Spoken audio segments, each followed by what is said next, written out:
The final showdown is closer than ever, and Oda just hit the brakes. Oda is taking a break. Yeah, you heard that right, and not just any break. He's gearing up for what might be the most complex, mind-blowing battle in One Piece history. Luffy versus Imu-sama. This isn't going to be your average showdown. We're talking full-blown imagination versus arcane god-tier magic. Luffy with the power of the mythical Nika Fruit, literally the embodiment of imagination, and Imu revealing terrifying supernatural abilities that seem straight out of a dark fantasy. For Oda to deliver this clash at the level fans expect, he needs time, and that's why there's no chapter next week. But don't worry, the early leaks for the upcoming chapter are already out, and they're setting the stage for something massive. We're not in the thick of the battle yet, but Oda is clearly laying the groundwork for what looks like a legendary arc in the making. Here's how it all starts. The chapter opens with Imu continuing to transform more and more giants into literal demons. Remember what she said last chapter.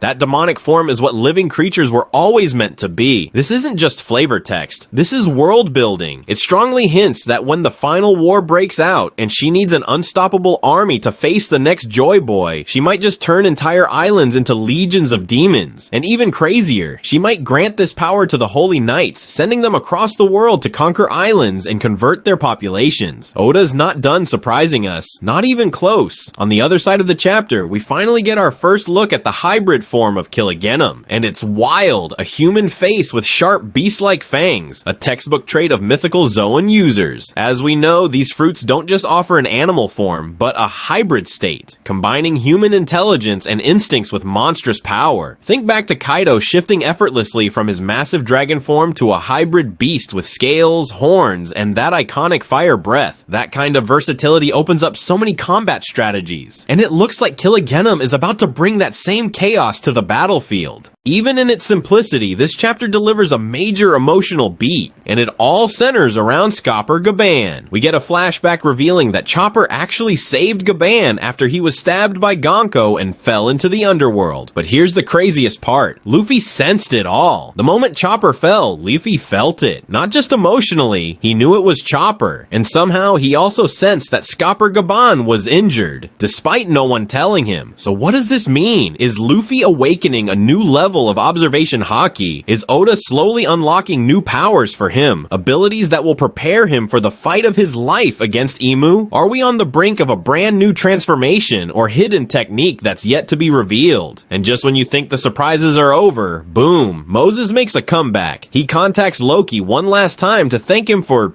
something. We don't know what exactly, but the moment is heavy, mysterious, and clearly important. Then, in a conversation with Luffy's crew, we get the jaw-dropping confirmation. Yasun is actually Scopper Gaban. Yes, that's Scopper Gaban, one of the legendary Roger pirates. But here's the kicker. Someone says he was the third strongest in Roger's crew, but Gaban corrects him. He says he was the second strongest. That one line shifts everything we thought we knew about Roger's inner circle, and it shows that rivalries like Zoro versus Sanji existed even among the Pirate King's right-hand men.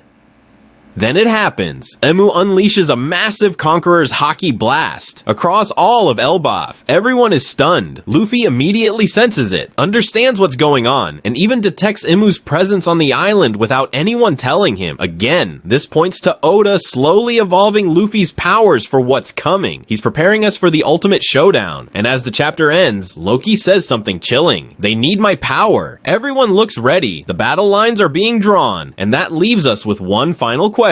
Is Luffy about to set Loki free? As the story unfolds and Oda continues to reveal more cryptic symbols and narrative clues, it's becoming increasingly clear. A true alliance between Luffy and Loki is no longer just a possibility. It's inevitable. Thanks to Luffy's advanced observation haki, he's able to sense people's true nature, their intentions, their spirit, something we've seen time and time again. So it's no surprise that despite Loki's terrifying appearance and dark reputation across Elbaf, Luffy instantly recognized his good heart. He knew Loki wasn't the monster people made him out to be. And now, with the sudden injury of Scopper Gaban, who was expected to guide the crew on how to deal with the Holy Knights. Oda might be setting the stage for Loki to step in officially, not just as brute strength, but as a key figure with knowledge or abilities that could turn the tide against Imu's demonic army. And this theory gets even stronger when you consider the ancient mural that Frankie discovered. Engraved into the legendary Tree of Adam, it shows the original Joy Boy fighting alongside a massive horned giant who looks exactly like Loki. The implication? This alliance isn't something new.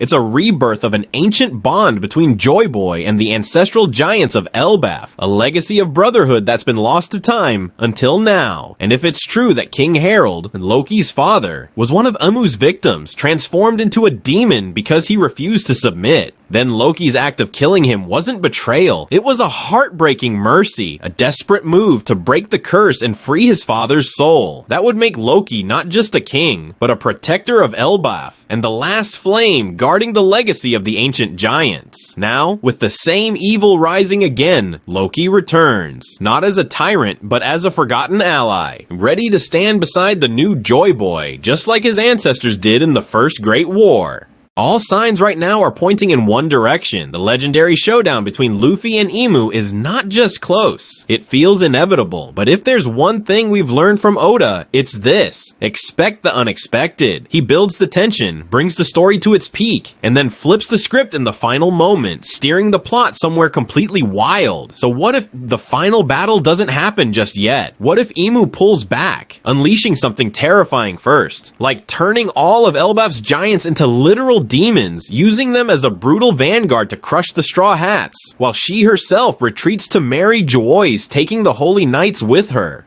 Why? Because the real threat isn't just Joy Boy anymore. It's Dragon. Mary Goyes is in chaos. Flames are spreading, and the enemy that's been lurking in the shadows for decades is finally at the gates. Dragon, the Revolutionary Army's enigmatic leader, seems to have abandoned his war of attrition. He's going all in, lighting fires and kicking off the invasion of the world's corrupt capital. This sudden shift might force Imu to change her priorities. Instead of eliminating Joy Boy now, she may realize that saving Mary Joyes is her top concern, and that would buy Luffy and his crew a crucial window, a chance to survive the demon assault, regroup, and prepare for the true final battle, the one that'll decide the fate of the entire world. Make no mistake, this is the calm before the storm. Between the demonic threat rising in Elbaf and Dragon's siege on Mary Joyes, the world is teetering on the edge of all-out war. And while Luffy inches closer to his destiny as Joy Boy, Oda is playing the long game. He's setting the stage for a multi-front war, one that may start in Elbaf, but end in the very heart of the Holy Land. Alliances are forming, secrets are unraveling, powerhouses are on the move, but in the end, there's no running from what's coming. Joy Boy will have to stand face to face with the ruler of darkness, the one who's ruled this world from the shadows for 800 years. The war is coming, the clock is ticking. Get ready, because everything is about to change.